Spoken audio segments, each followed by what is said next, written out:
Bueno, vamos a comenzar entonces con la...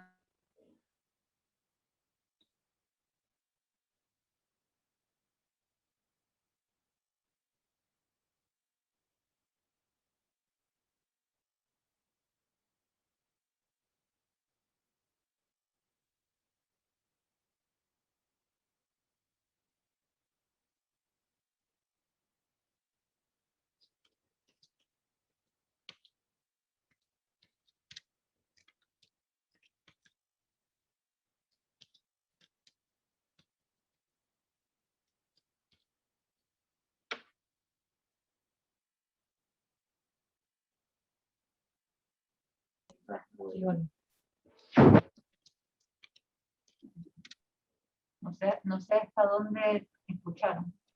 Bueno, retomamos entonces que voy a hacer una breve presentación de la trayectoria de Carlos Gervasoni. La conferencia se titula Federalismo, Desarrollo y Democracia en la Argentina Contemporánea.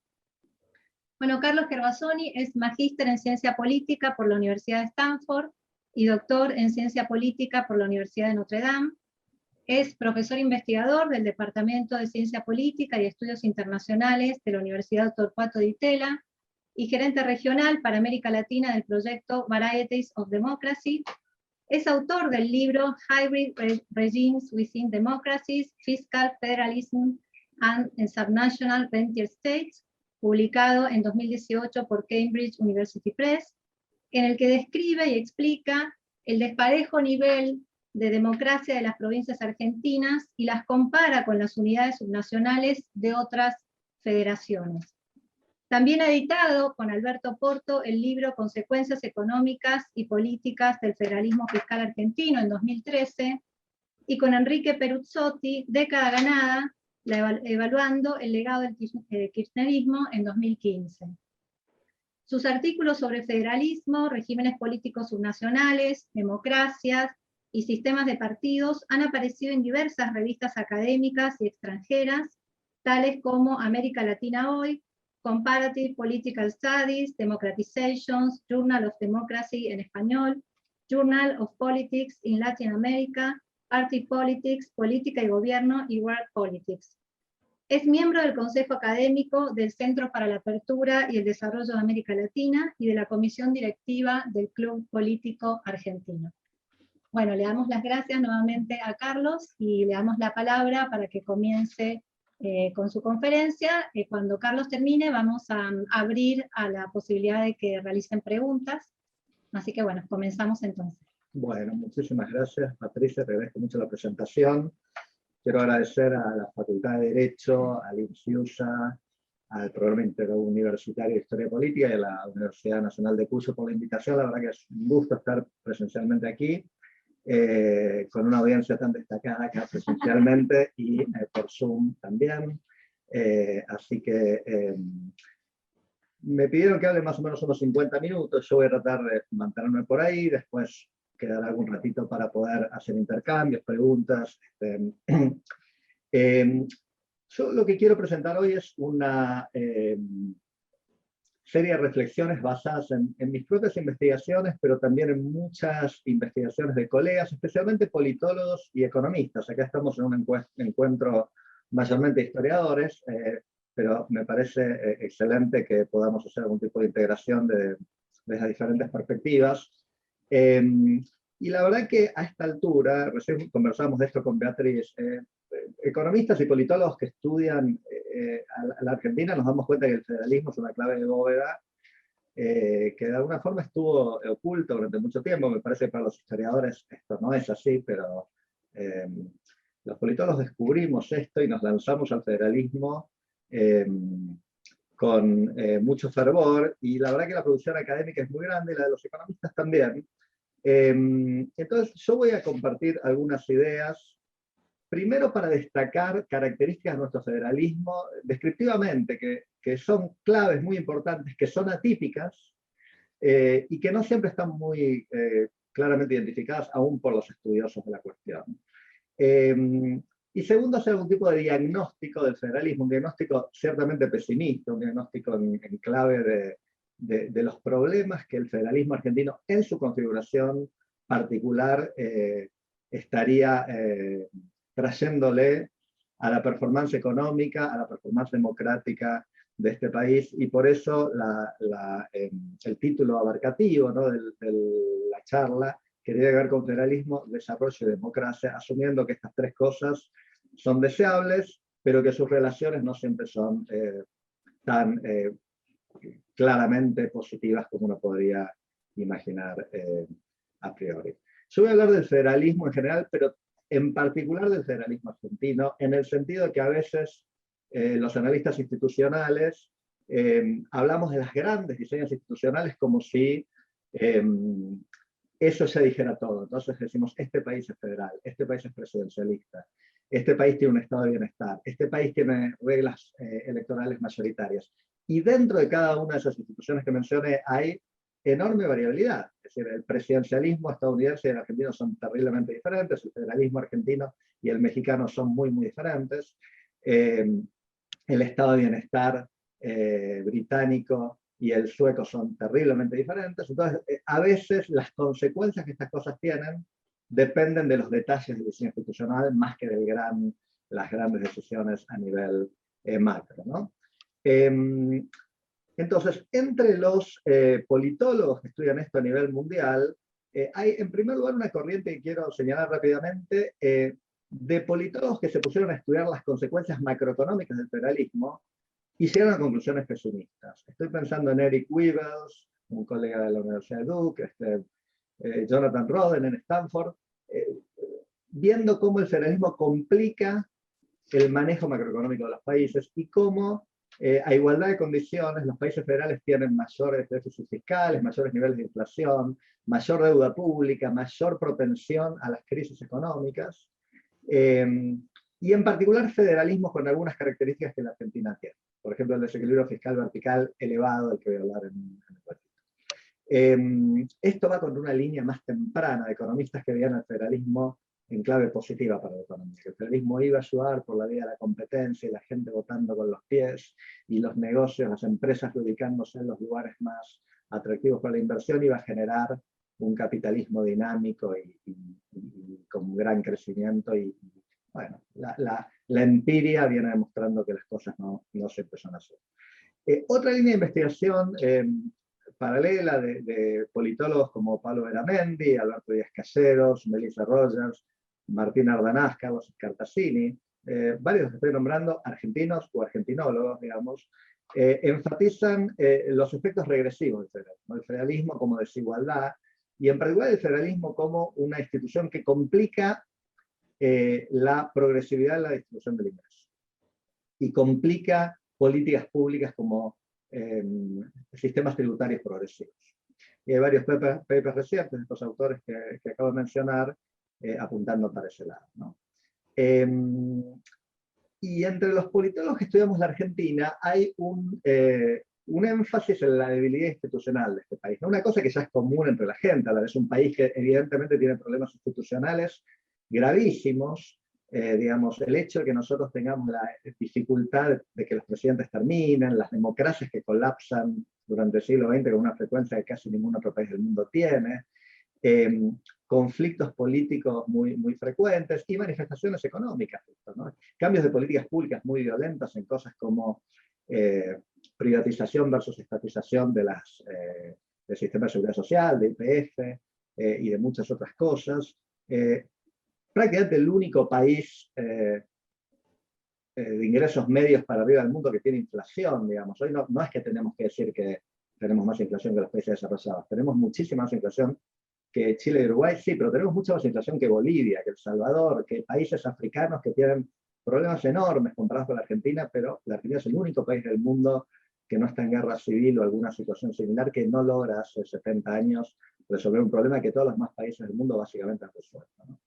Entonces hay evidentemente algo, ¿no? Algo en nuestra institucionalidad, y a eso tres colegas que vienen publicando sobre el tema, Steve Levitsky, Vicky Murillo y Daniel Brinks, lo llaman el síndrome de la debilidad institucional, en América Latina y en Argentina también. Y a mí me parece, en lo que yo voy a decir hoy, que el federalismo es una clave de bóveda en esa debilidad institucional del país, ¿no? Acá voy a hacer referencia a una última comunidad académica, que es un grupo de politólogos y economistas, ya sí argentinos y basados en la Argentina, que organizamos desde hace muchos años el Seminario de Federalismo Fiscal. Aprovecho para mencionarlo, alguno de ustedes puede interesarle participar. Vamos a organizar el número 24 en Salta en octubre, se postergó igual que este por la pandemia, pero lo que sea el número 24 es importante, y ahora lo voy a explicar. Ahí está Alberto Porto, que es un economista, diría el economista del federalismo fiscal argentino de la Universidad de La Plata, y que empezó esto hace 25 años, cuando la Constitución nueva, la Asamblea Constituyente del 94, le ordena al Congreso aprobar una nueva ley de coparticipación federal, de reforma del sistema del federalismo fiscal, en 2 años, para el 96.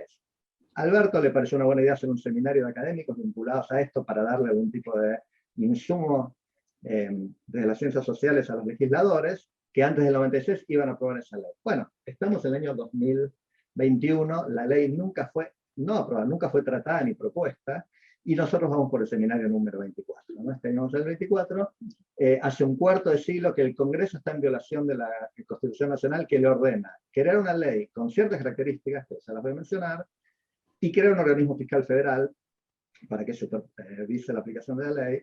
El Congreso no lo hace, y nuestro federalismo fiscal es un federalismo fiscal de muy, muy mala calidad, ¿no?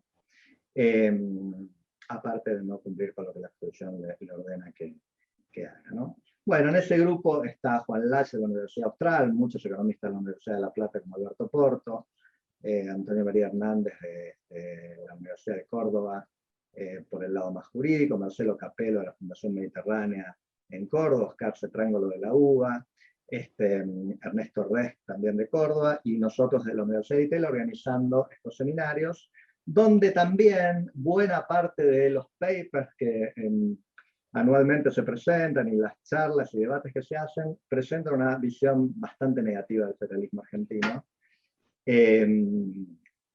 Publicamos con Alberto Porto un libro que mencionaste, Patricia, en la presentación, sobre consecuencias económicas y políticas del federalismo fiscal argentino, y cada capítulo de ese libro en general presenta algún tipo de deficiencia, ¿no?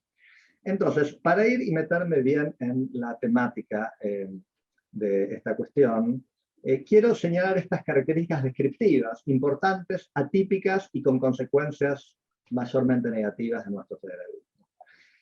La Argentina es un país, una federación muy incongruente, y esta es una palabra que yo uso, no es muy común en la literatura, para describir un país que tiene una distribución incongruente de su demografía y su economía respecto de su política.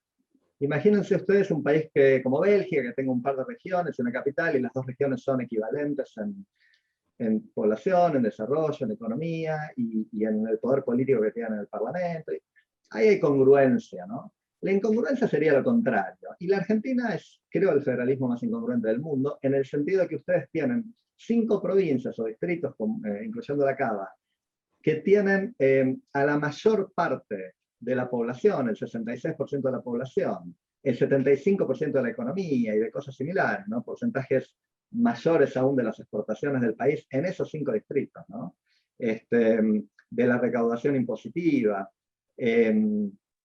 Pero esas 5 provincias, la provincia de Buenos Aires, Santa Fe, Córdoba, aquí Mendoza y la ciudad de Buenos Aires, tienen solamente el 55% de los diputados, porque están muy subrepresentados en la Cámara de Diputados, el 21% de los senadores, porque así se diseñó el Senado de este país y de otros, y reciben solamente el 48% de las transferencias federales. Esto fundamentalmente porque la provincia de Buenos Aires, como voy a destacar, es la gran perdedora del federalismo fiscal argentino, aporta mucho y recibe muy poco a cambio, y porque otras provincias como Córdoba o Mendoza también son perdedoras, no en tanta medida como la provincia de Buenos Aires. La contracara de esto es que hay 13 provincias, digo 13 porque son la mitad más 1, ¿no? 12 más 1, las 13 provincias más chiquitas, que tienen poder de veto en el Senado, ¿correcto? Porque tienen la mitad más 3 de los senadores, ¿no? Tienen el 12% de la población, esas provincias, el 12% del PBI, el 14% de la población, pero reciben el 28% de las transferencias federales, tienen el 27% de los diputados, o sea, están casi duplicadas en su peso en la Cámara de Diputados, y controlan el 54% de los senadores, ¿no? Y esta es una característica muy fácil de ver, pero que a menudo se nos escapa, ¿no?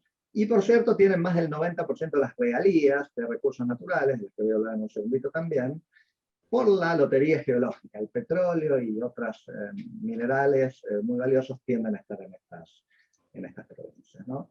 Esto quiere decir que ninguna ley puede ser aprobada en la Argentina si no pasa por la voluntad de que esas provincias quieran hacerlo, y eso tiene una implicancia, que es que la ley del federalismo fiscal es muy difícil de reformar, porque lo que hay hoy favorece fuertemente a las provincias chicas, y entonces es casi seguro que las provincias chicas se opondrían a un cambio que equilibre un poco las cosas respecto de lo que les voy a mostrar en un minuto.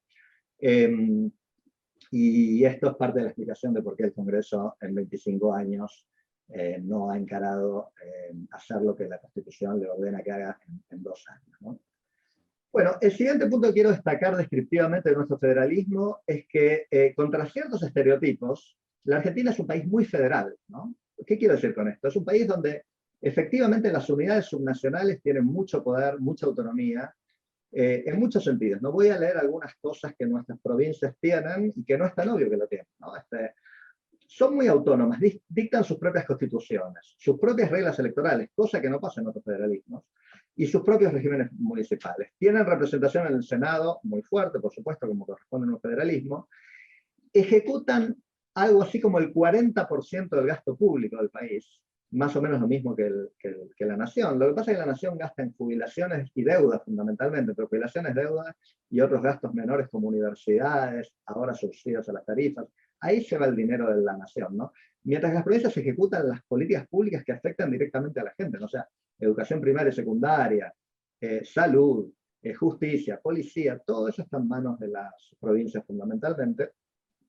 Y esto implica que de los más o menos 3 millones de empleados que tiene el sector público argentino, 2/3 son empleados públicos provinciales, son médicos, enfermeras, maestros, policías, funcionarios de la burocracia, del ejecutivo y judiciales, porque esas políticas públicas son las políticas públicas más intensivas en mano de obra, ¿no? En esta pandemia vimos como muchas provincias tomaron decisiones muy autónomas. Acá mismo en Mendoza hay un sistema de DNI que en Buenos Aires no tenemos, y el gobernador Infran hace lo que quiere, digamos, en su provincia. Realmente hace cosas, atropellos a derechos básicos, y lo puede hacer, y no tiene mucho problema en impedirle a 7.000 formoseños que vuelvan a sus hogares, cosas que el gobernador de Mendoza no podría hacer, por motivos que ya voy a mencionar después, pero digo, hay provincias donde realmente el gobernador tiene un nivel de poder y una concentración. Puede meter la cárcel a 2 concejalas opositoras que se quejan porque los formoseños enfermos están en una suerte de centros de internación donde son puestos aún sin test positivos. O sea, realmente cuesta decir que las provincias no tienen poder en la Argentina. Lo que ocurre es que hay una concentración muy fuerte de la economía en la zona de Buenos Aires y en la región pampeana, y eso a veces nos confunde, pero el poder político pasa por otro lado, ¿no? Y espero que parte de esto quede claro en un ratito, ¿no? Ahora, hay una excepción muy grande a lo que yo acabo de decir, que es que hay una cosa que las provincias no hacen o no tienen mucho poder en eso, que es la recaudación. ¿Cierto? La recaudación impositiva no está tan descentralizada como el gasto. Así como las provincias ejecutan buena parte del gasto y eso les da mucho poder, la recaudación es fundamentalmente nacional. Algo así como el 80% de los recursos tributarios de todo el sector público son nacionales, el otro 20% son provinciales o municipales, ¿no? En números muy redondos. La nación recauda los principales impuestos que cualquier país tiene: ganancias, IVA, los impuestos raros que tiene la Argentina, como ponerle impuestos a las exportaciones, que es un impuesto que casi no existe en ninguna parte del mundo, pero acá es muy grande, muy importante y muy creciente también, y eso es de potestad nacional. Impuestos a las importaciones, bienes personales, impuestos especiales como ahora el impuesto a la riqueza de este año, o a las grandes fortunas. Todo eso es nacional, más allá de que algunos de estos se coparticipan, otros no. Entonces la recaudación la tiene el poder nacional, y las provincias recaudan poco y recaudan impuestos menos relevantes, fundamentalmente ingresos brutos, y otros impuestos como inmobiliario, automotor, sellos, que son de pequeña incidencia y cada vez menos, ¿no? Las provincias no están poniendo énfasis en recaudar esos impuestos. Entonces, me parece que esto ya no es tan descriptivo lo que voy a decir ahora, es más una interpretación, un equilibrio, una situación que a las provincias, especialmente a las pequeñas, les viene bien, les conviene, les gusta. Recaudar siempre es impopular, siempre es difícil, exige un esfuerzo político y un esfuerzo burocrático. Y algunos de estos impuestos son nacionales en todas partes del mundo, ¿no? por motivos de eficiencia, pero otros no. Y entonces las provincias chicas me parece que están cómodas con esta situación donde el gobierno nacional hace la cosa antipática que es recaudar, pero después las provincias pueden gastar dinero que recauda la nación y lo transfiere vía coparticipación federal a las provincias, ¿no? En los últimos 20 años hemos visto una creciente proliferación de impuestos nacionales y de las alícuotas, ¿no? Impuesto al cheque, que lo creó Cavallo en su momento, retenciones agropecuarias que empezaron con Duhalde y crecieron mucho bajo el kirchnerismo, retenciones a las exportaciones de petróleo, ahora a todas las cosas, todo lo que se exporta a la Argentina tiene algún tipo de retención, más impuestos a las ganancias, más impuestos a bienes personales, grandes fortunas. O sea, el Estado Nacional, todas estas cosas son nacionales. Y, como decía hace un ratito, cuando lee la inflación, el Estado Nacional recauda un enorme impuesto inflacionario. O sea, la magnitud del dinero implícito que recauda el gobierno nacional, y que no se coparticipa, por cierto, vía emisión, es muy, muy grande, ¿no? Entonces, realmente el músculo recaudatorio está a nivel nacional. Bueno, entonces, este equilibrio raro, donde la nación recauda mucho y las provincias muy poco, pero las provincias gastan mucho, genera un desequilibrio fiscal vertical. Lo que técnicamente se llama un desequilibrio fiscal vertical, que es esto, lo que acabo de escribir, es provincias que no llegan a cubrir sus presupuestos con sus propios recursos, y entonces los cubren con recursos transferidos, y que en realidad les corresponden, porque estos impuestos transferidos a la nación, las provincias los transfieren, por supuesto, bajo el acuerdo de que una parte de ellos va a volver hacia ellas, y esto empieza en la década del 30 con Justo, con las primeras leyes de coparticipación, y de ahí para acá, el gobierno nacional y las provincias se pusieron de acuerdo en un sistema de coparticipación de impuestos. Ahora, lo que tiene en particular de la Argentina, y les decía hace un ratito que quiero destacar particularidades del federalismo argentino que no están en otros lugares, es que este desequilibrio fiscal vertical es muy elevado, muy, muy elevado, y muy desparejo, ¿está bien? Entonces, hay provincias, yo les voy a mostrar en un ratito, que realmente no recaudan nada, o sea, el 90% de lo que gastan es dinero que viene de la nación, ¿no? Y eso es muy raro, eso en la mayor parte del federalismo del mundo no ocurre. Ocurre que un pedazo, el 10, el 20, el 30% de lo que gastan sean transferencias nacionales, quizás el 50%, pero en la Argentina tenemos varias provincias donde el 80, el 85, el 90, el 96% de lo que gastan vienen de transferencias federales. O sea que son provincias terriblemente dependientes de las transferencias federales. Hay lugares que no, la ciudad es muy autónoma, la ciudad de Buenos Aires, la provincia de Buenos Aires recauda más del 50% de lo que gasta, y muchas otras provincias como Córdoba, Santa Fe o Mendoza, o las petroleras patagónicas por regalías, tienen una proporción relativamente importante de recursos propios que cubren el gasto público, pero después provincias como Catamarca o Formosa o La Rioja están en esos niveles que dije, ¿no? 90 o más % de dependencia de transferencias nacionales para cubrir sus propios gastos provinciales. Bueno, esta diferencia entre el gran gasto que hacen las provincias, pero la poca recaudación que tiene, se cubre con este sistema que la gente en general llama coparticipación, pero que en realidad es un complejísimo sistema de fondos, coparticipación, FONAVI, ATN y muchos otros regímenes, muy complejo, muy cambiante, que un economista llamó el laberinto de la coparticipación, porque realmente es imposible entenderlo y aparte cambia muy frecuentemente.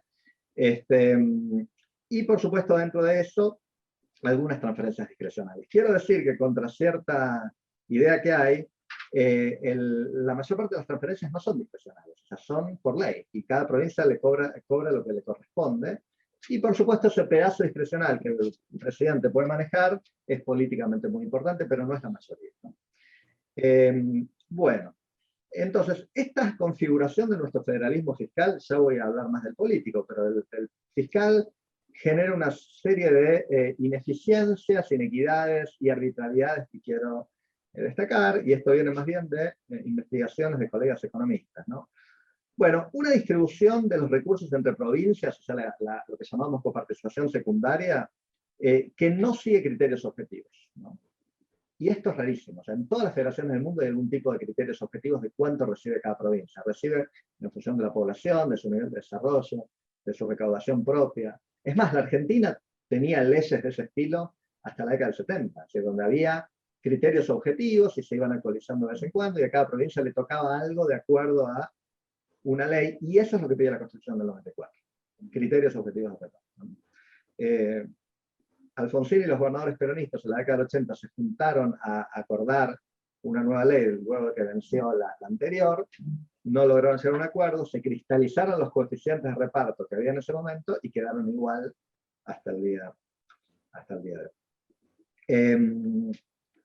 Entonces, esto va en contra del inciso 2 del artículo 75, que lo voy a citar, dice: habla de criterios objetivos de reparto. Será equitativa, solidaria y dará prioridad al logro de un grado equivalente de desarrollo, calidad de vida e igualdad de oportunidades en todo el territorio nacional, cosa que desde ya no existe. O sea, la Argentina es un país que no es tan desigual en el contexto latinoamericano a nivel individual, pero es territorialmente súper desigual, más desigual que Brasil. O sea, las diferencias que hay entre la riqueza de Tierra del Fuego, Santa Cruz o la capital federal, y la pobreza de Santiago del Estero o Chaco, es enorme, es mucho más grande que en cualquier otra federación, un poco más grande que en Brasil, y algo está pasando, ¿no? Porque le estamos dando mucha plata a esas provincias, no es que no las estamos tratando bien con el federalismo fiscal, y aún así, décadas tras décadas se mantienen en una situación de estancamiento, que en general es interpretada como, bueno, estas provincias tienen condiciones estructurales que no les permiten progresar,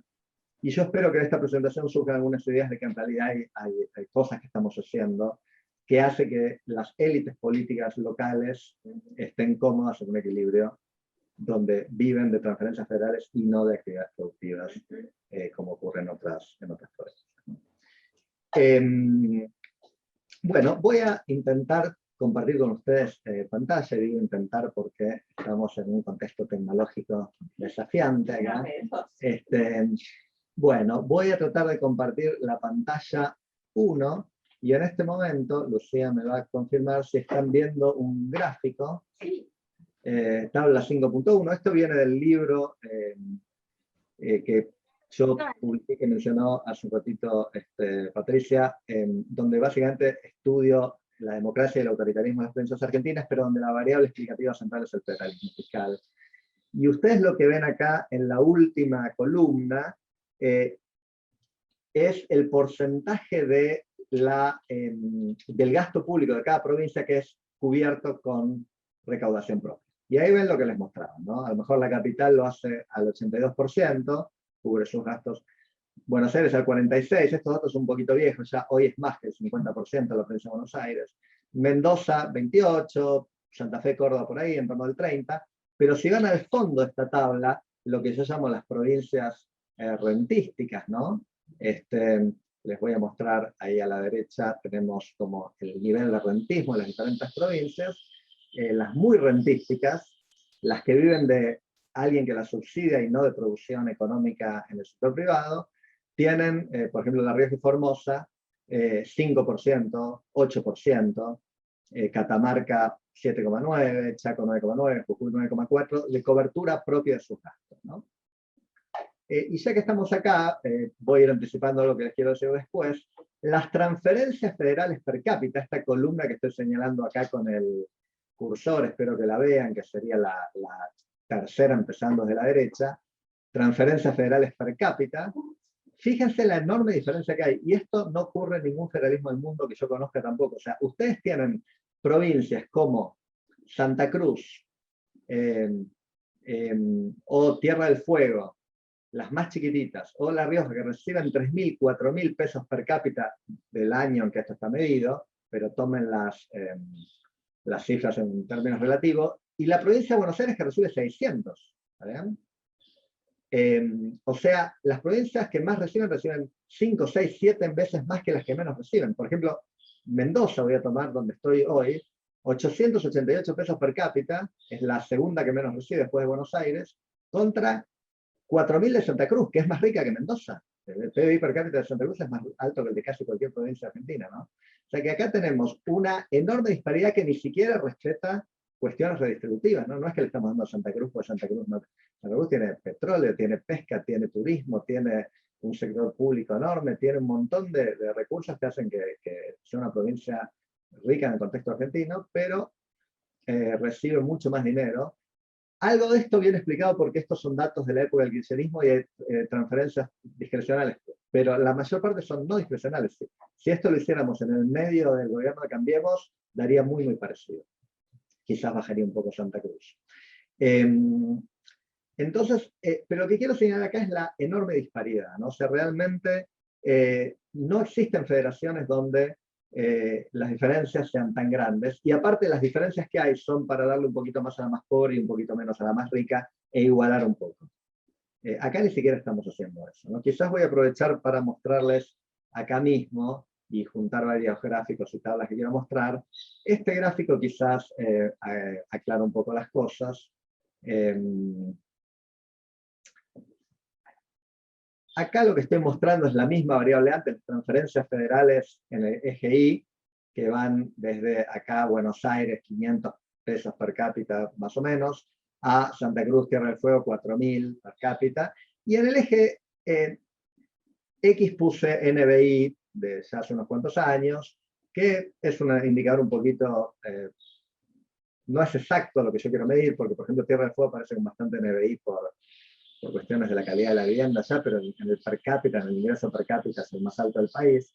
Pero fíjense lo que pasa, o sea, nosotros tenemos provincias como La Pampa, Santa Cruz o Tierra del Fuego, que no son de las más pobres, que reciben de la mitad para arriba, 2.500 en adelante de pesos per cápita, y acá tenemos a Salta, que está como la segunda de más NBI del país, que recibe 1.200. O sea, les damos mucho a las muy ricas y poco a las muy pobres en este esquema.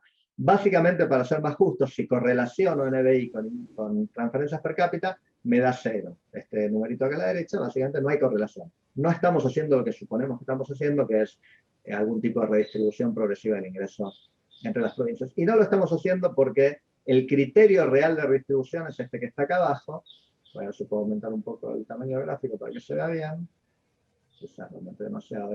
Es que cuando yo acá pongo una transformación matemática de la población, que hace la función un poquito más curvilínea, lo que realmente explica cuánta plata recibe una provincia en nuestros coeficientes fijos de la ley que existe es la población. Cuanto menos población tenés, que si para arriba acá, más dinero recibes. Entonces, si sos Santa Cruz o Tierra del Fuego, tenés muy poca población, o por lo menos tenías muy poca población en los 80, y tienen un poquito más, recibís mucha plata per cápita.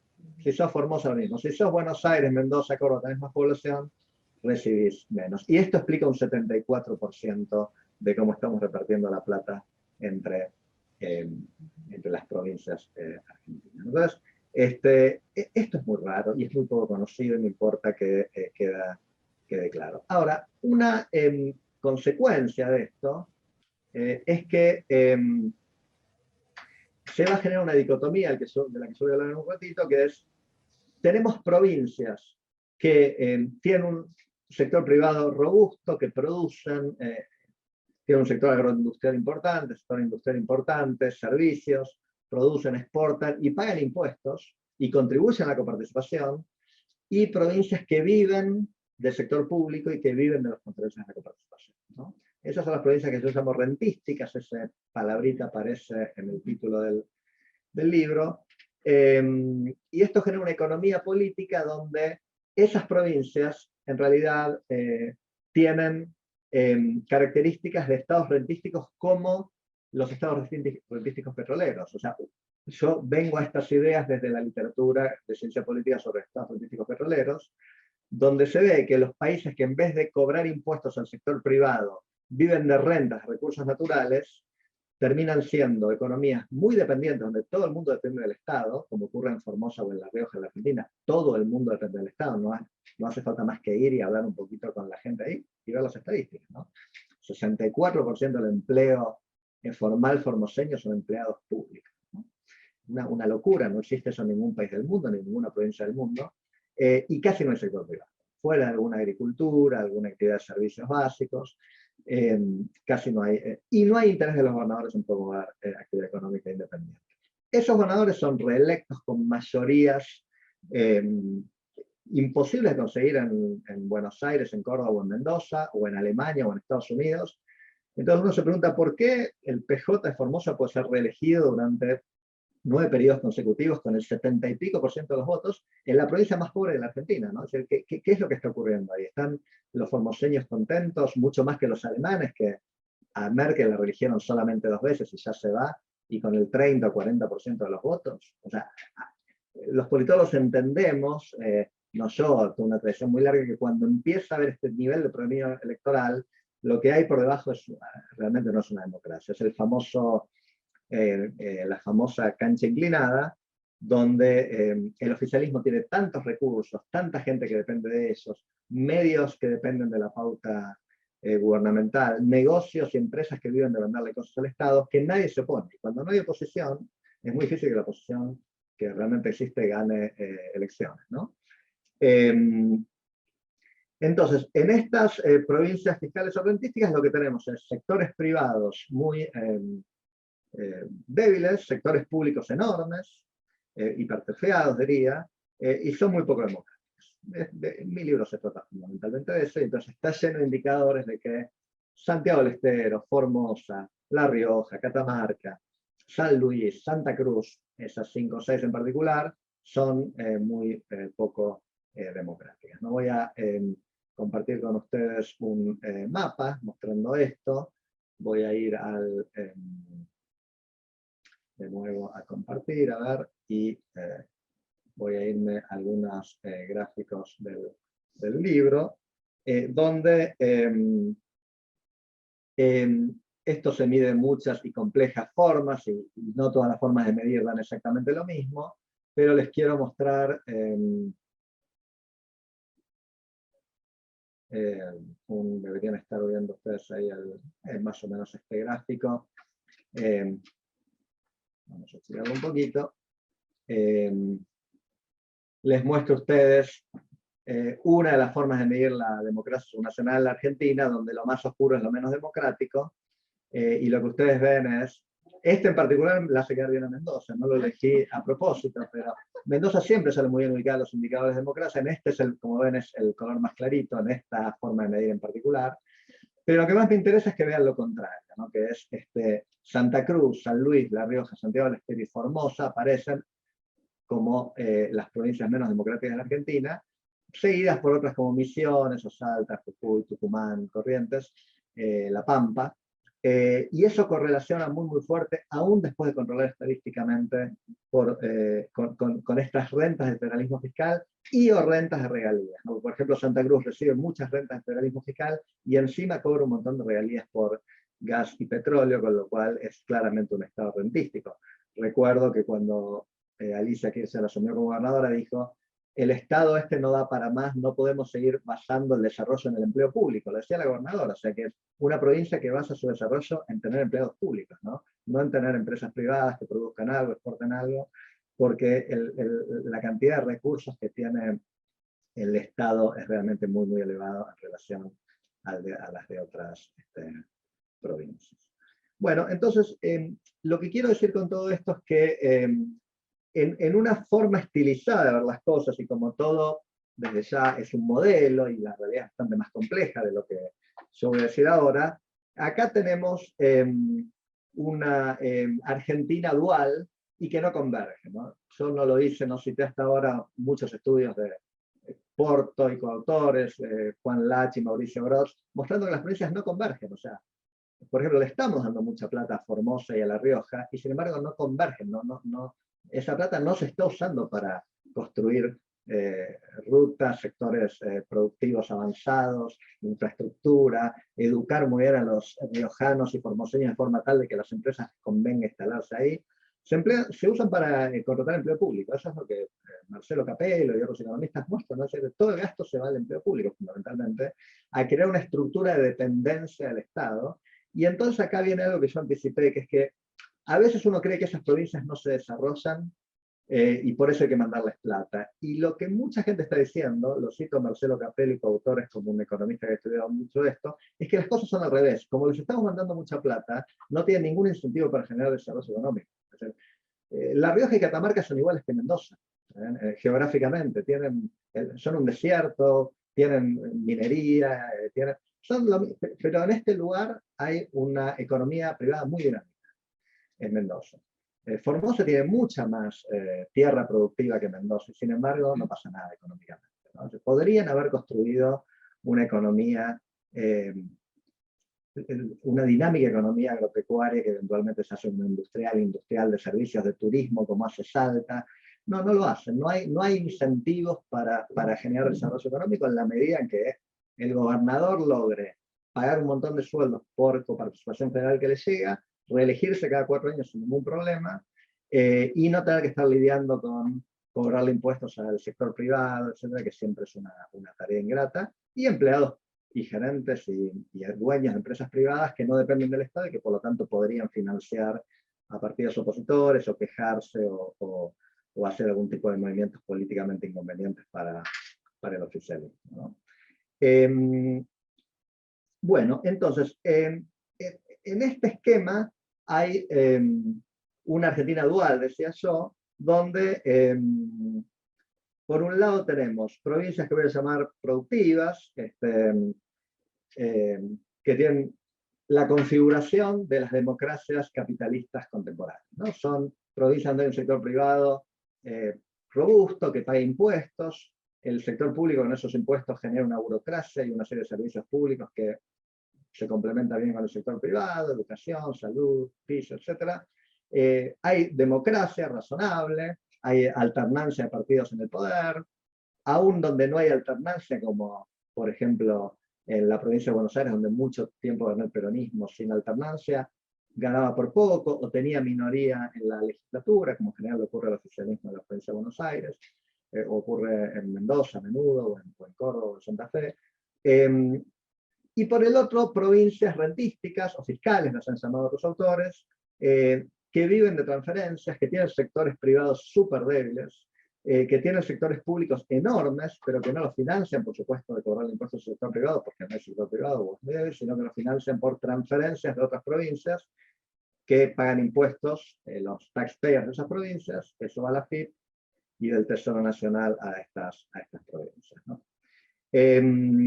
Ahora, las provincias que subsidian son 5 en este esquema, ¿no? Las provincias que son subsidiadas son, no sé si las 19 restantes, porque algunas sacan un empate por decirlo informalmente, pero son 15 o algo así, que están muy cómodas en la situación que están, no todas tan extremas como el caso de La Rioja, Formosa que mencioné, pero provincias que están en una situación similar, y entonces no tienen demasiados incentivos para cambiar las cosas y tienen mucho poder, ¿no?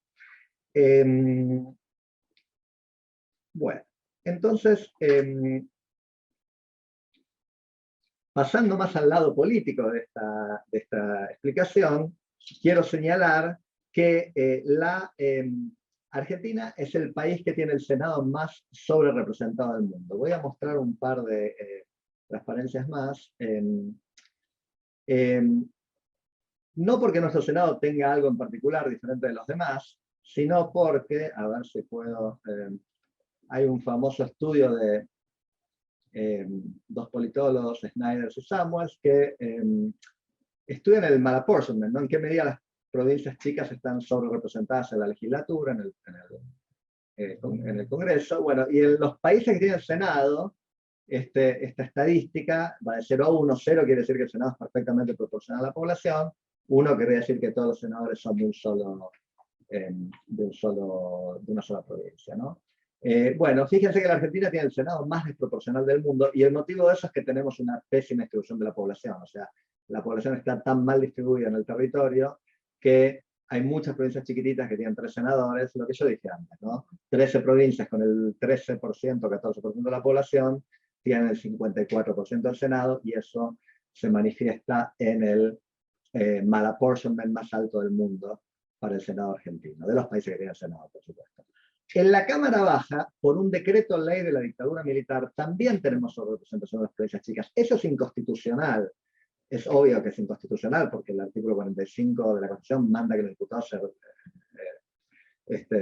distribuyen proporcionalmente a las provincias. La Cámara Nacional Electoral ya dijo que eso es inconstitucional, que hay que cambiarlo. La Corte Suprema no ha llegado a pronunciarse todavía, el Congreso no hace nada, pero fíjense que de las muchas cámaras de diputados que hay en el mundo, la Argentina tiene la número 12 más desproporcionada. O sea, las provincias chiquititas están más sobrerepresentadas en la Argentina que en todos los países del mundo, menos Tanzania, Corea, etc.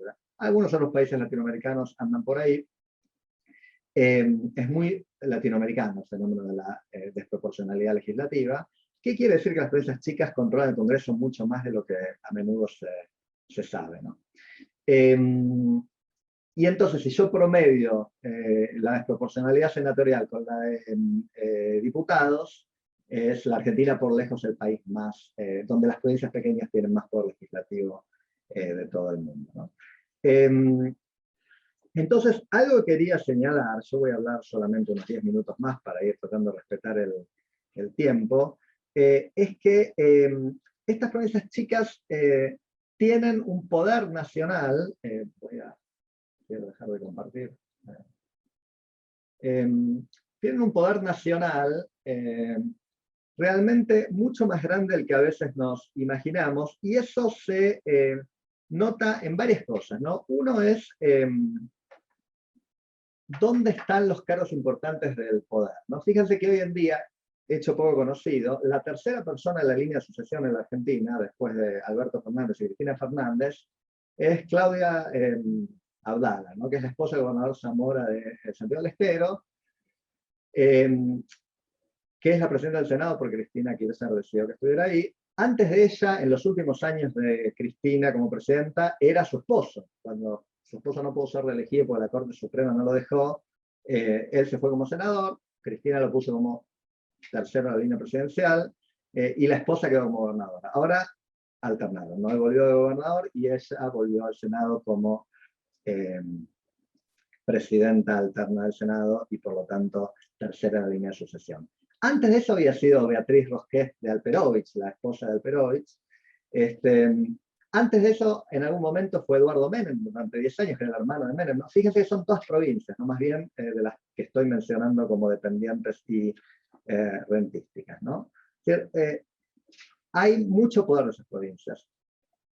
El jefe de los senadores del peronismo, que es mayoritario hoy en día al frente de todos, es Massans, hombre de Infran, ¿no? El senador por la provincia de Formosa en el Senado. Al inicio de la democracia era Saadi, padre, cuando su hijo era gobernador, y todas las leyes que Alfonsín tuvo que negociar, las tuvo que negociar con Saadi, el senador de la provincia de Catamarca, y algunos atribuyen la pésima calidad de nuestra justicia federal a eso, a los jueces que originalmente Alfonsín negoció con Saadi en la década del 80, donde convengamos que la política catamarqueña, como la riojana o la santacruceña, no es de las más limpias del país, y entonces eso tiene influencia nacional, ¿no?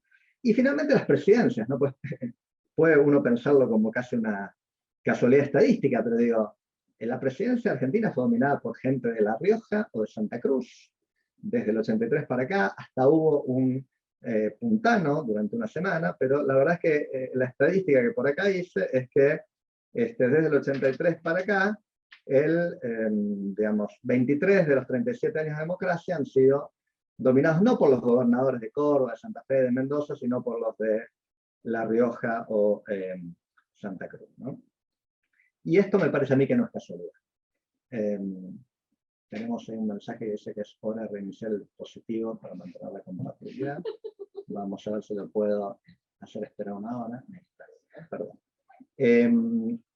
Bueno, entonces, para ir concluyendo con cuestiones más políticas, esta configuración fiscal y política que describí en esta charla genera una lógica que fue identificada ya hace más de 20 años en un paper de Ed Gibson y Ernesto Calvo, dos politólogos colegas, un argentino y medio, porque Ernesto es argentino y Jeff Gibson es un estadounidense que nació acá, ellos se dan cuenta que durante las reformas económicas del menemismo, Menem crea una coalición política que era el presidente y las provincias chiquitas, las que yo estoy mencionando como rentísticas, y que los mayores costos de la reforma económica, del ajuste fiscal, de las privatizaciones, etcétera, que obviamente eran políticas que en esa transición tuvieron un costo elevado, eran pagadas por las provincias más grandes, y las provincias chiquitas eran compensadas de muchas formas, detalladas en el paper, y apoyaban las reformas, las privatizaciones, sus legisladores sobre representados. ¿Cuál es la lógica? La lógica es mucho más general. Ellos la escribieron para este periodo, pero aplica a los demás periodos, que es que al presidente le conviene usar su poder fiscal para favorecer a provincias pequeñas que con pequeños pedacitos del presupuesto, transferencias discrecionales, gasto público en provincias, condonaciones de deudas o lo que fuera, es mucha plata para esas provincias, pero es poco para el Tesoro Nacional, y entonces se compra la buena voluntad de gobernadores que típicamente controlan a sus senadores y a sus diputados a un bajo precio. La lógica es la lógica de las provincias de bajo mantenimiento, así lo llamaron ellos. Casi que es una lógica que cualquier presidente ve, inclusive los que uno supone que esto lo hacen los peronistas, no todos lo hacen, porque los no peronistas también necesitan aprobar sus leyes en el Senado, y cuando el Senado se pone difícil, lo llaman al gobernador de Formosa y le dicen: ¿qué necesitas? ¿Qué puedo darte para que tus senadores aprueben esta ley, ¿no? Y entonces se da un equilibrio donde no solamente las provincias grandes productivas están subrepresentadas, sino que se da una suerte de alianza, estilizadamente, insisto, entre provincias pequeñas, sobrerepresentadas y dependientes fiscalmente, y la presidencia de la nación. Con lo cual, la provincia de Buenos Aires en particular y las demás provincias perjudicadas quedan atrapadas entre dos grandes fuerzas, ¿no? De hecho, me viene esto ahora a la cabeza, pero hay un libro de mi colega María Matilde Olier, una politóloga de la Universidad de San Martín, que es sobre la provincia de Buenos Aires, es una historia de la provincia de Buenos Aires, según ustedes la conocerán, se llama Atrapada sin salida, ¿no? Eso pienso si no estaba pensando en esta misma idea de atrapada entre el poder nacional y el poder de las demás provincias, ¿no? Y esto, digamos que es contraintuitivo en el sentido que uno a veces piensa que la provincia de Buenos Aires es la que manda, todo se hace en Buenos Aires, en la capital federal o en algún lugar así, ¿no? La verdad es que la provincia de Buenos Aires, tomándola como la gran perdedora legislativa y fiscal, piensen que tiene 3 senadores en 72, nada, tiene 70 diputados en vez de los 105 que debería tener proporcionalmente a su población, y aporta el 35% de los impuestos o algo así, y recibe el 19 o el 20, o sea que hay un montón de puntos que cede a las demás provincias.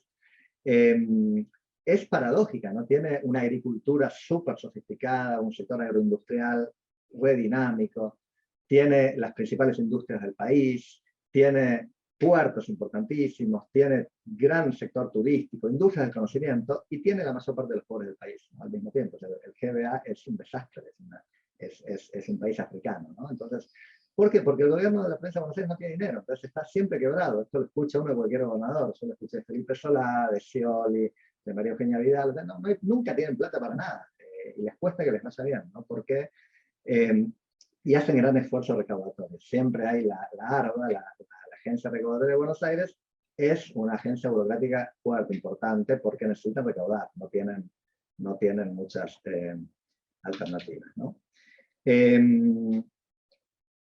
Bueno, quizás yo voy a ir cerrando mostrando dos cosas. Quizás un último gráfico, que quizás se llegó a ver algo antes.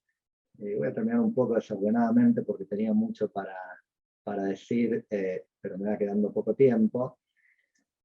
Hay quien cree, a mí me parece razonable, pensar que este mapa que circuló en las elecciones del 2019 se explica en buena medida por algunas de las cosas que vengo conversando, ¿no? Es decir, que hay como una coalición, que uno llamaría la coalición del sector privado, o de la sociedad civil, o como le quieran llamar, que le va bien electoralmente en Mendoza, en Córdoba, en Santa Fe, en Entre Ríos, en la capital federal, en el interior de la provincia de Buenos Aires, no en el GBA.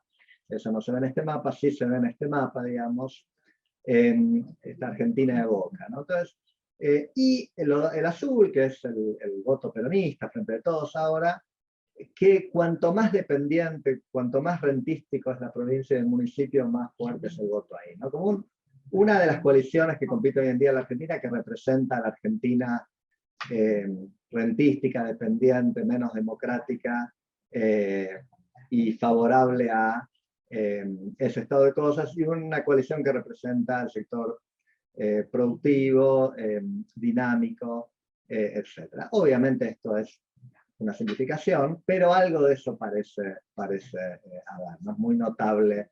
Esto no es nuevo, si ustedes ven el voto de la alianza, es bastante similar a esto, ¿no?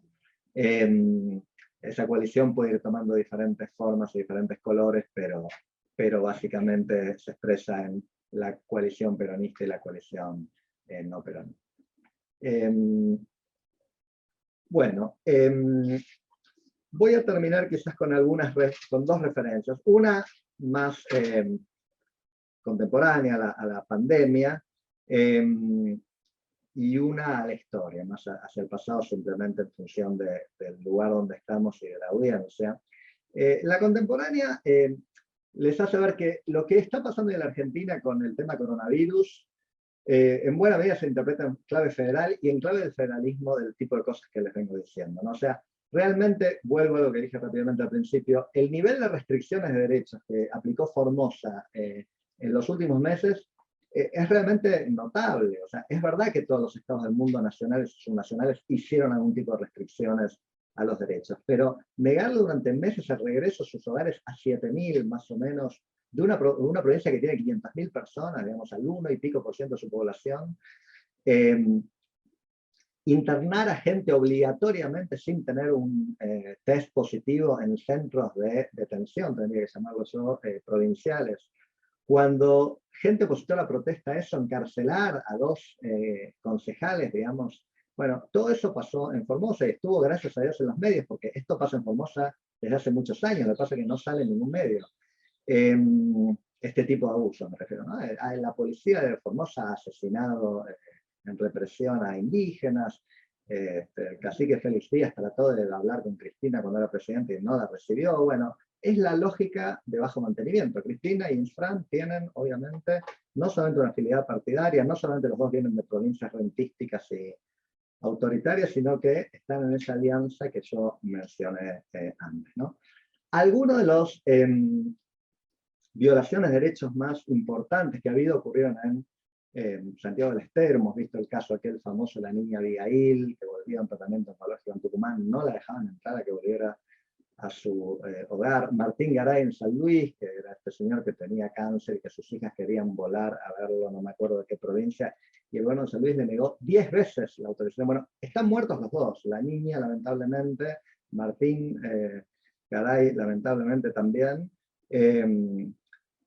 y murieron lejos de su familia o en condiciones adversas por un Estado subnacional que les negaban el derecho básico a la Constitución garantiza de circular por el país. No es casualidad que estos abusos más intensos se hayan ocurrido en este tipo de provincias donde los funcionarios, la policía, están acostumbrados han naturalizado disponer sobre las personas sin rendirle cuentas ni al Poder Judicial, ni a los medios, ni al electorado, porque todos esos dependen del gobierno provincial. El Poder Judicial es totalmente dependiente, los medios dependen de la pauta, los votantes dependen de un subsidio o un sueldo del gobierno provincial, y entonces nadie realmente quiere pedirle cuentas al gobierno provincial, ¿no? Y además están informados por medios súper profesionalistas. En este libro hay varias formas de medir eso, y bueno, hay muy poca diversidad informativa en estas provincias que menciono, ¿no? Bueno, y la última referencia, salteando unos cuantos temas que quizás podemos tratar si hay tiempo en las preguntas, es que esta ha sido una charla más sobre el presente que sobre el pasado, o una charla del 83 para acá, diría yo, pero bueno, estoy en un contexto con muchos distinguidos historiadores e historiadoras, y yo sabiendo muy poquito de historia, pero habiendo leído algo, como este libro que mencionaba antes de María Matilde Olier, me da la impresión que acá hay algo de la configuración de la matriz original de la formación del Estado argentino. O sea, cuando uno piensa en cómo se inicia el Estado Nacional Argentino posterior a la partición de este país en dos, ¿no? Pues este país fue dos países, Buenos Aires y la Confederación, y tuvo dos capitales, y cuando eso se empieza a unir en un mismo país, la provincia de Buenos Aires es derrotada, ¿no? O sea, esa es mi interpretación, ustedes después me dirán cómo lo interpretan los historiadores, pero digo, acá se forma lo que yo veo como una alianza entre un Estado federal que va ganando poderes y atribuciones, que derrota la insurrección de Mitre, que derrota la insurrección de Carlos Tejedor, que federaliza Buenos Aires, que nacionaliza la aduana, y que los presidentes son del interior, ¿no? Y Buenos Aires queda de ser, siendo ya económicamente dominante, queda políticamente derrotada. Y entonces me parece que en esa configuración, después muy alterada por el advenimiento del radicalismo y los golpes militares, pero queda algo, ¿no? Que quizás todavía nos está marcando, y que uno ve que aún en esos periodos, en el periodo de Irigoyen, en el primer peronismo, hay roces entre el gobierno nacional y la provincia, hay intervenciones de la provincia de Buenos Aires, y la provincia de Buenos Aires en general sale perdiendo, ¿no? Y en el 88 pasó eso, ¿no? La provincia de Buenos Aires cede un montón de puntos de coparticipación, el gobernador Almendares en realidad, y vuelve a perder, y en esto de que la Cámara de Diputados no se aporciona, digamos, como corresponde, pierde un montón de diputados, y en el Senado, por supuesto, pierde como corresponde al diseño del Senado. Y entonces me da la impresión que quizás hay lugar, no para que yo haga esto, pero para que se investigue en qué medida acá hay una continuidad de una estructura subyacente, por supuesto, con muchas otras cosas que están ocurriendo al mismo tiempo, donde hay una estructura institucional y incentivos para los políticos de generar esta alianza entre provincias pequeñas con mucho poder legislativo y político y un presidente que también tiene mucho poder político, a expensas de las pocas provincias donde está concentrada la mayor parte de la población y de la actividad económica. Bueno, muchas gracias, yo dejo acá y si hay tiempo para preguntas o comentarios.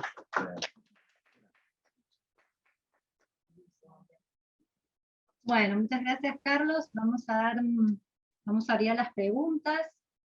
No sé si alguno quiere formular alguna pregunta, puede abrir su micrófono.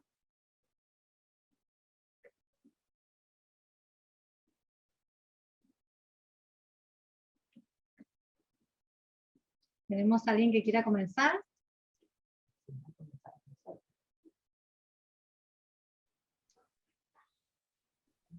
Bueno, yo para abrir el fuego, nada más, unos comentarios, una pregunta. La verdad que primero decir que me ha parecido realmente buenísima tu exposición, muy clara. Las evidencias estadísticas son incontestables y son, digamos, muy desoladoras, me sale esa palabra. Y yo solamente para empezar y romper el hielo, que por ahí es lo que cuesta, preguntaría dos cosas. En primer lugar, ¿qué cosa podría explicar, más allá de lo que vos dijiste en la última referencia, respecto a, digamos, a las razones más históricas, que tienen que ver con la predominancia de ese sentido común que está tan arraigado en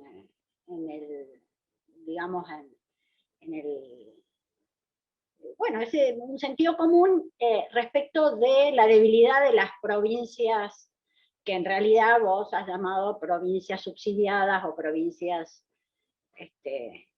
digamos, hay una fuerte predominancia de esa idea, y digamos, la pregunta es, ¿por qué no prospera de alguna manera estas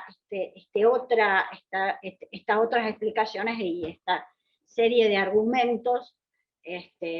Porque no prospera no solamente en, digamos, a lo mejor en estas provincias, sino, yo lo pensaba respecto en Mendoza, por ejemplo, que es una provincia que en realidad cuando tiene que identificar mayoritariamente en este tipo de cosas, con quién disputar, o sea, siempre identifica como la responsable de la desigualdad en la redistribución, etcétera, etcétera, a la provincia de Buenos Aires.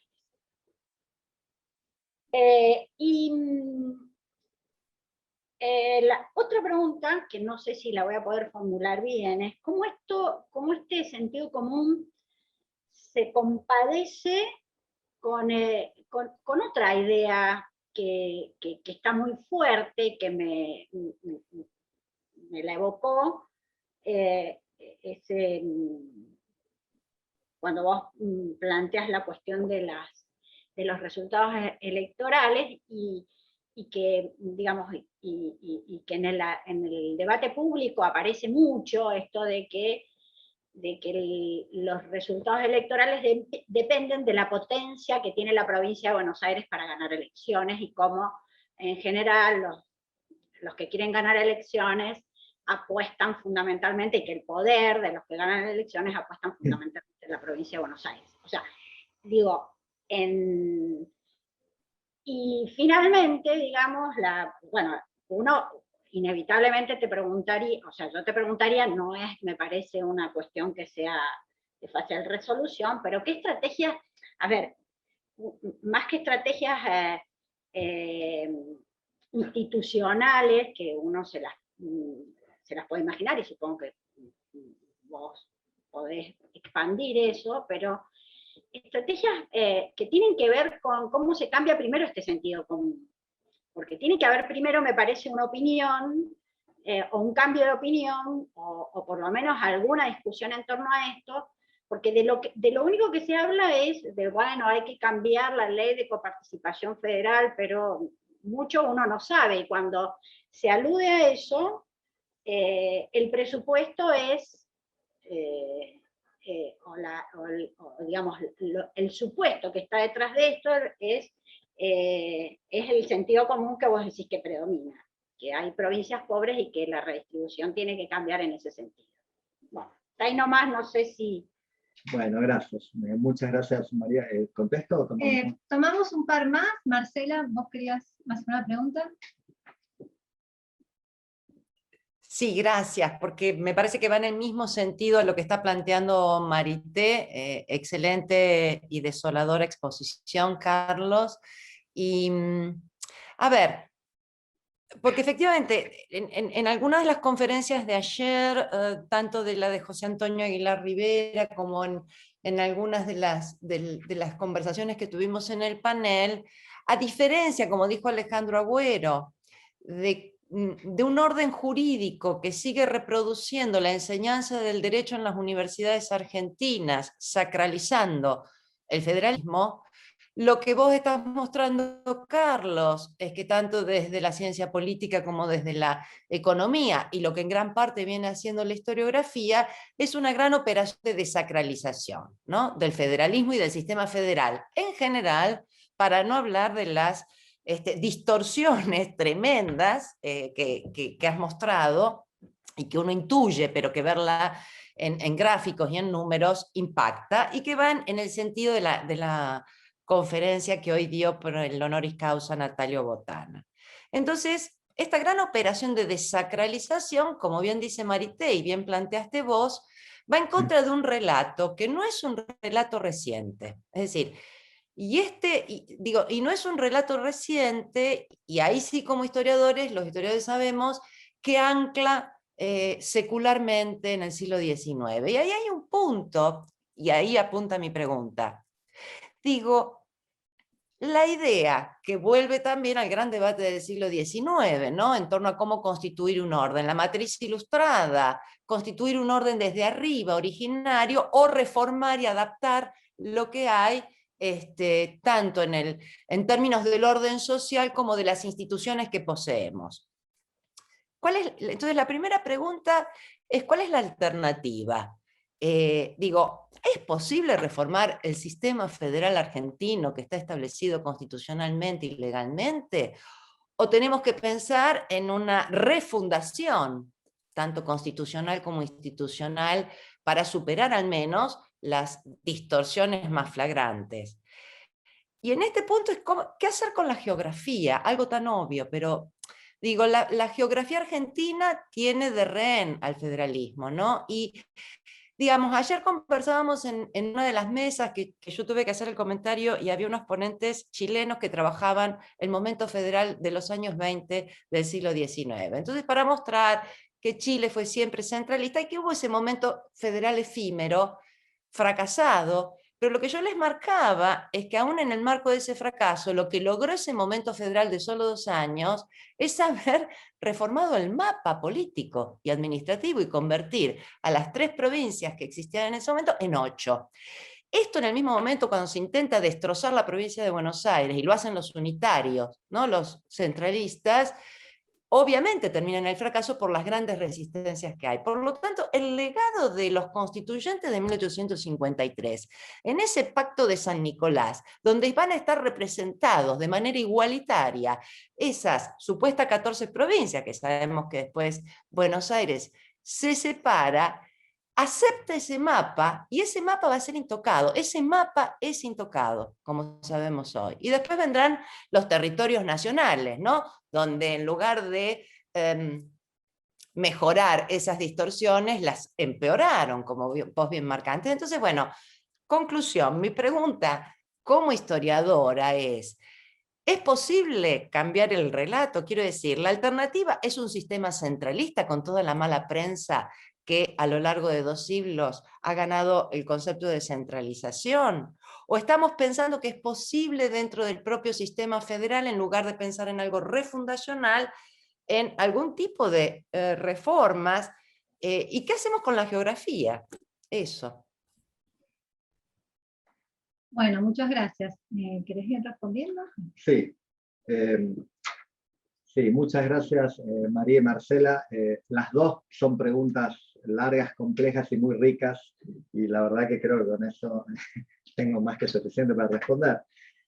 Perdón si no lo voy a hacer exhaustivamente o en el orden, porque hay muchos temas y no llegué a anotarlos todos, pero me parece que hay algunos ejes en lo que preguntan que pueden estructurar mi respuesta. Primero quiero decir que estoy de acuerdo con ustedes dos en que el panorama es desolador. Yo no quise usar esa palabra ni sinónimos, pero es desolador porque es muy mala la institucionalidad argentina en particular, en general y en particular en el caso del federalismo.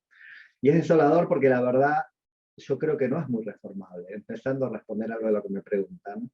Me parece que hay un equilibrio de esos que llamamos self-reinforcing, ¿no? En la perspectiva de paz, dependencia y dependencia del sendero. Cuando se genera un equilibrio donde a todos los sectores le conviene lo que hay y los que no le convienen son muy poquitos y muy débiles. Entonces, algo de eso dije. Me parece que parte de la ley que la Constitución ordena aprobar, no se puede aprobar porque lo que hay es tan conveniente para muchas provincias que aún el que lo quiera hacer sabe que es muy difícil pasar por el Senado. Entonces, ¿quién va a tener los incentivos políticos para iniciar una batalla que sabe que va a perder, ¿no? Entonces, me parece que la tendencia en esto, como en tantas otras cosas en la Argentina, es mucho más a emparchar, ¿no? Déjenme dar una perspectiva más amplia. Yo creo que alguien dijo hace poco que la Argentina está sobrediagnosticada, creo que fue mi colega de italiano Eduardo Levi y subejecutada, ¿no? Porque la verdad que tenemos diagnósticos. Yo espero que esto que les dije hoy sea algo relativamente original para mejorar el diagnóstico, pero la verdad es que yo no tengo una receta de cómo se implementa algo que ayude a mejorar esto, porque no encuentro la coalición política para hacerlo, ¿no? Así que yo comparto el sentimiento de desolación, creo en los diagnósticos, soy académico, soy científico, soy iluminista, creo en la razón, creo que podemos mejorar las cosas si las entendemos mejor, o por lo menos es un paso necesario para mejorar las cosas. Pero la perspectiva más amplia que quiero decir es que tenemos un sistema impositivo que es pésimo, yo lo mencioné muy rápido al principio, ¿no? Tenemos capacidades estatales pésimas a nivel nacional, provincial y municipal, sectores del Estado que funcionan como en un país africano, no como en un país, no como en Uruguay, digamos, no como en Chile. Por supuesto hay otros sectores que funcionan mejor, pero hay partes del Estado argentino que son un desastre. Tenemos niveles de corrupción muy elevados para el nivel de desarrollo que tiene la Argentina, por lo menos con las mediciones que tenemos. Tenemos inflación como ningún país del mundo. Tenemos muchas cosas que estamos haciendo pésimamente mal, y tenemos diagnósticos acerca de por qué, pero nadie parece encontrarle la vuelta, y entonces el gobierno que sea busca algún tipo de parche. Voy a poner un ejemplo de esto muy claro. Digamos. Todos los políticos argentinos están de acuerdo en que tenemos un problema de falta de dólares. Hay consenso total. La Argentina no tiene dólares. Entonces, ¿qué hacemos? Le ponemos impuestos a los exportadores. O sea, es una locura, estamos locos. O sea, queremos exportar más y somos el único país del mundo importante que le pone altísimos impuestos a los exportadores, ¿no? Entonces, castigamos al sector que queremos que genere dólares, pero es que no tenemos alternativa, porque el que llega depende. Macri, que tenía una ideología completamente contraria a los impuestos a las exportaciones, se empezó a bajar muy de a poquito, y creo que finalmente se arrepintieron de bajarlas porque terminaron con un agujero fiscal, que fue lo que terminó explicando la devaluación de 2018. Fue muy difícil hacer esto, muy difícil. Entonces, ¿qué se hace? Bueno, más bien hago una alianza entre el gobierno nacional y las provincias chiquitas para cobrarle impuestos a los productores agropecuarios de Córdoba, Santa Fe y Buenos Aires para que paguen una serie de cosas como mi tarifa de gas. Porque yo pago una ridiculez de gas, y supongo que ustedes están. No, en realidad nosotros, los porteños, somos los más subsidiados, o de electricidad. Podría pagar mucho más, pero no, porque el gobierno nacional me subsidia. Bueno, está pésimo eso, ¿no? Realmente hay muchas cosas más importantes que hacer con el dinero del gobierno que subsidiar a la clase media para arriba porteña, o del GBA, pero es lo que hace el gobierno argentino. Los impuestos, hay enormes diagnósticos de lo pésimo, regresivo, complejo e ineficiente que es el sistema impositivo argentino, y que se hacen parches. Guzmán dijo, vamos a hacer una gran reforma impositiva. Yo creo que no va a llegar. Como vienen las cosas, parece que se va a ir antes de que tenga la posibilidad de hacerlo, y en este año y pico ciertamente no propuso nada. O sea, me parece que nadie tiene. Sí hay ideas, no hay capacidades políticas para hacer cosas que se saben que hay que hacer. La última vez que hubo grandes reformas y una idea de país, no voy a decir si buena o mala, cada uno tendrá su idea, que fue con el menemismo. Lo hicimos porque tuvimos una crisis terminal. Yo estoy seguro que Menem no hubiera hecho lo que hizo si no hubiera habido la crisis terminal del 89. En el 2001 hubo otra crisis terminal, en los commodities hicieron innecesario una reforma radical de algunas de las peores cosas de la Argentina. Pero voy al federalismo, que es por lo que estamos acá. Yo creo que es muy difícil reformar el federalismo, y que una refundación lo veo muy difícil, porque una refundación implicaría o hacerla institucionalmente, que no la veo posible, o hacerla por fuera de las instituciones, que no lo veo deseable, ¿correcto? Entonces, veo mucho más posible algún tipo de gradual reforma, muy gradual y muy consensuada, que obviamente no se va a hacer de un día para el otro, requiere un ejecutivo con ideas claras y un plan, y convencer a algunas provincias de que vamos a ser un lugar que en el fondo va a terminar siendo mejor para todos, y eso va a implicar un toma y daca, como implica en cualquier sistema democrático, pero es muy difícil hacer. Yo tengo algunas ideas de cómo hacerlo, pero no me parece que sea que sea fácil de hacerlo políticamente. En buena parte por lo que decía Marcela de la geografía y la incongruencia de este país, ¿no? El hecho de que perdón, el desorden en el orden, después voy a ir a las primeras preguntas, pero el hecho que empezamos con provincias muy débiles demográficamente, y eso se acentuó por motivos que tienen que ver con el patrón de desarrollo económico que tuvo este país. Y después se acentuó con la creación de provincias a partir de territorios nacionales que estaban muy, muy poco poblados, ¿no? Piensen que cuando la última Tierra del Fuego se hace provincia tenía 50.000 habitantes, algo así, o sea, tenía mucho menos que un barrio chiquito de la ciudad de Buenos Aires, ¿no? Mucho menos que una ciudad chica de la provincia de Buenos Aires, pero tenía 3 senadores y 5 diputados. Entonces, esa creación de las provincias patagónicas, de Formosa, de Chaco, de Misiones, etcétera, genera representación política de nadie.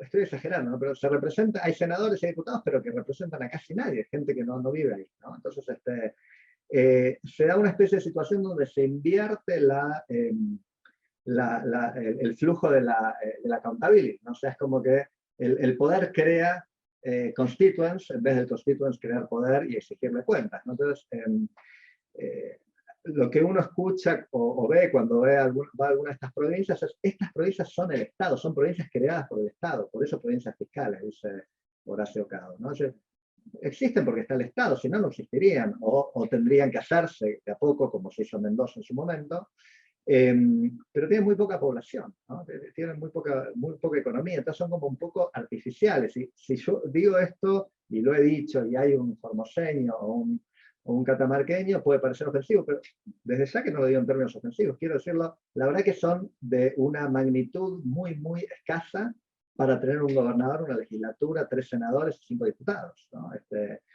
Y todo eso cuesta plata y todo eso genera consecuencias a nivel nacional.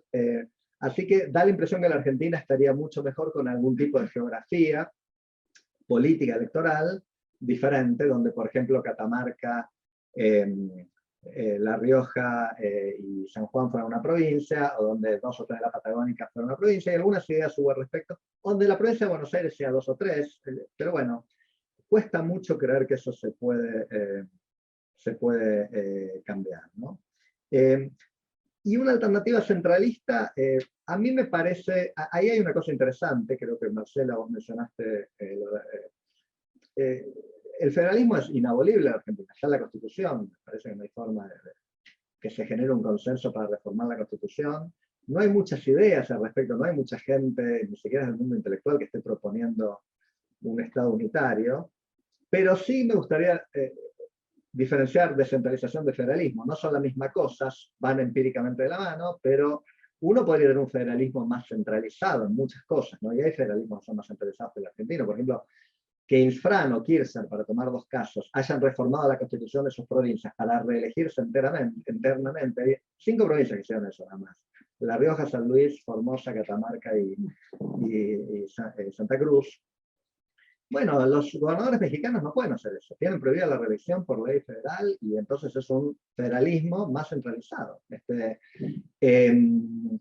Y buena parte de la mecánica de estas provincias poco democráticas que yo analizo es reformas legales, constitucionales, para hacer las reglas muy favorables al oficialismo de turno. Por ejemplo, el PJ de La Rioja lo que hizo fue un malapportionment interno, en muchas provincias hizo esto, para darle a cada pueblo o municipalidad un diputado. Y La Rioja, la ciudad que tiene la mayoría de la población, creo que tiene 4 o 5, entonces los radicales logran meter 1 o 2 por La Rioja, en los pueblos del interior pierden en todos lados, y entonces hay en algún momento 36 diputados provinciales, de los cuales 35 son del peronismo, y 1 es radical. Eso no es democracia, no hay ninguna democracia en el mundo donde el oficialismo tenga el 97% de los legisladores, ¿no? Pero bueno, tiene que ver con la flexibilidad que el federalismo argentino le da a estas provincias para reformar sus propias instituciones. Para citar a alguien, un economista, por ejemplo, que creo que tiene una visión centralista, es Oscar Cetrangolo, que fue funcionario del gobierno de Alianza, manejó las relaciones fiscales con las provincias, conoce el federalismo, entiende el federalismo, creo que le gusta el federalismo como idea teórica, pero las políticas públicas, piensa él, deberían ser mucho más centralizadas. No deberíamos tener una caja de jubilación para cada provincia, no deberíamos tener políticas redistributivas, impositivas, etcétera, que varían provincia por provincia. Para poner un ejemplo más prosaico, ustedes ven cómo es el tema de las multas, ¿no? Depende si pusieron la multa en Catamarca o en un municipio de la provincia de Buenos Aires, una multa automovilística, me refiero, no de tráfico. ¿vas o no vas a un registro? En un momento no había un registro centralizado, ahora creo que hay un registro que voluntariamente algunos municipios o provincias se suman, y la verdad es que parece una locura, no debería haber un registro nacional de faltas de tráfico y de multas, si se pagan o no se pagan, y si hay que arrestar a alguien porque tiene una deuda enorme o hacérsela pagar en otra provincia, pero no lo sabemos porque las provincias se niegan a unificar hacer un registro único. Eso no va contra el federalismo. Tener un registro centralizado de multas de tráfico es más centralista de lo que tenemos ahora, pero no es antifederal. Entonces uno podría imaginarse que algunas cosas en la Argentina fueran más centralizadas, aún en un contexto de federalismo. Siendo las primeras preguntas, y tratando de apurarme un poquito, lo de sentido común que preguntaba María, me parece que confunde mucho la economía, ¿no? Porque esto que yo decía, el federalismo incongruente, pues efectivamente la economía está muy centralizada en la Argentina. Vos tomás el cordón industrial que va desde La Plata hacia Buenos Aires, Campana, Rosario, y extenderlo un poquito hasta Córdoba, agregale eso a Mendoza y tenés toda la producción económica de la Argentina, básicamente. El 80%, y entonces, y si tomás solamente el núcleo La Plata, Campana o Zárate, tenés a lo mejor la mitad del PBI del país. Y entonces realmente la economía está muy centralizada a un nivel que casi ningún otro país del mundo tiene, ¿no? O sea, tener un país tan grande y tan extenso que tiene un núcleo económico tan dominante, ¿no? Y entonces a veces la gente, o inclusive los propios analistas, se confunden, piensan que eso no es federal. Bueno, el federalismo no es sobre cómo se distribuye la actividad económica, el federalismo es sobre un arreglo institucional del ejercicio territorial del poder, y me parece que lo que yo expliqué hoy es que en ese sentido somos muy federales, y usamos la palabra federalismo en otro sentido, ¿no? Como, bueno, ¿dónde está la riqueza? ¿Dónde está la actividad económica? Y aún estando buena parte de la actividad económica en la provincia de Buenos Aires, está claro que el federalismo fiscal está terriblemente sesgado en contra de la provincia de Buenos Aires. Entonces, a mí me parece que la respuesta a tu pregunta de por qué esto no se sabe más, en parte es porque se confunde economía con política, y en parte porque no hay políticos, y esto viene de otra rama de las ciencias sociales, de la opinión pública y de la comunicación, que hablen de esto. ¿Saben? Uno esperaría que los políticos que hablan de esto son los de la provincia de Buenos Aires. ¿Saben? Acá hay algo que los politólogos tenemos que explicar. Yo tengo un capítulo en otro libro hablando de esta cuestión. ¿Por qué la provincia de Buenos Aires no habla de esto? ¿No? A veces uno se cree que los grievances, las injusticias, las inequidades generan automáticamente movilización política, y para nada. Los politólogos sabemos muy bien que hay muchos motivos para el conflicto que no generan conflicto. Entonces, la provincia de Buenos Aires, en general, está alineada políticamente con el gobierno nacional, es lo que ha ocurrido del 83 para acá. Armendáriz le dijo que sí a Alfonsín, Duhalde le dijo que sí a Menem negociando el fondo del conurbano, que movió un poquito las cosas, pero no mucho. Scioli estaba alineado y subordinado al kirchnerismo, Vidal con Macri. En general están así las cosas. Y entonces el gobernador de la provincia de Buenos Aires no está realmente representando objetivamente los grievances, ¿no? Lo que realmente entonces no les hablan a los bonaerenses de esto. Como me parece que los gobernadores mendocinos no hablan demasiado, que es la segunda provincia más perjudicada del país en la coparticipación. No sé si lo saben, espero que sí. Y esto tiene costos también, ¿no? Porque ¿qué vas a hacer vos como una sola provincia? Entonces, me parece que puede haber expresiones simbólicas, como hace unos meses el ex gobernador Cornejo dijo que algo sobre que Mendoza tenía que ir. Yo escribí un artículo en Le Monde Diplomatique sobre eso, que me pidieron, pero nadie se lo tomó muy en serio, ¿no? Me parece, ustedes los mendocinos me explicarán después. Pero, claro, bueno, pero digo, hay países del mundo donde esto existe de verdad. Los catalanes se quieren separar, los escoceses se quieren, o hay un pedazo muy grande de esos lugares que se quieren separar. Acá esto no está pasando en la Argentina, en parte me parece porque parte de este equilibrio es que las élites políticas de cada provincia están más o menos cómodas con lo que tienen, o tienen otro tipo de incentivos para quedarse donde están, y entonces nadie habla. Entonces no se politiza el potencial conflicto, y a lo mejor está bien que no se politice. Quiero decir, los conflictos territoriales son difíciles, son complejos, a menudo terminan en secesiones, guerras civiles, etc. Entonces, a lo mejor este es un aspecto de lo mal que funciona la Argentina, que por lo menos no tenemos. No tenemos secesionismo, no tenemos conflictos territoriales graves como sí tienen España o el Reino Unido o Canadá, ¿no? Países que les va mucho mejor que nosotros, pero que tienen que lidiar con problemas territoriales graves que la Argentina no tiene.